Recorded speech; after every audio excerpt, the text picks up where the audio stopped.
is a variation of a treble stitch. So I've started my little swatch with a row of trebles, and you'll see in your pattern that you will do a row of trebles first. So I've got a row of trebles here.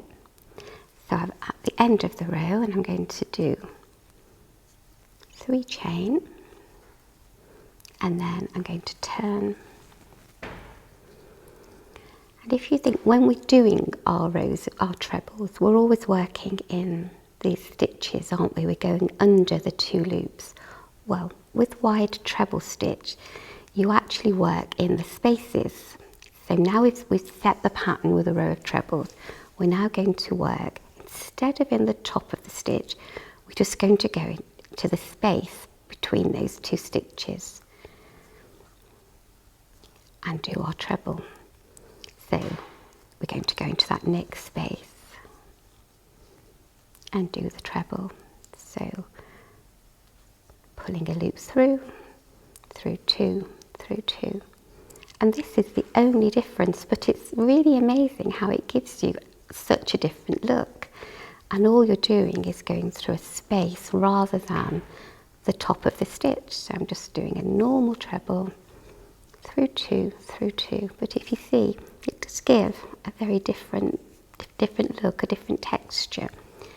The one thing you do have to be a little bit more careful when you're doing this is maybe just to hold your yarn a little bit tighter, because if you're not careful, this row could end up looking quite loose, and we want the blanket all to look to be the same tension. So just be a bit more aware of your tension with this row.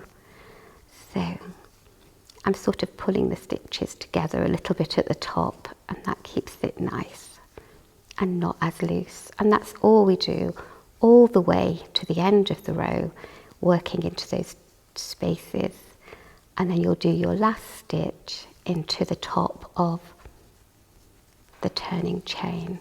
So I'll stop, I'll keep on going along, and I'll meet you at the end.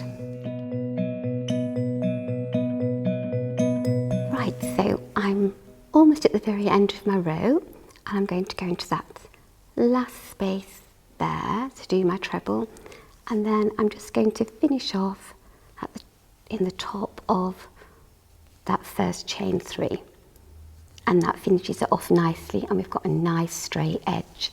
So you can see it does look quite different. So that is wide treble stitch. I hope you've enjoyed it.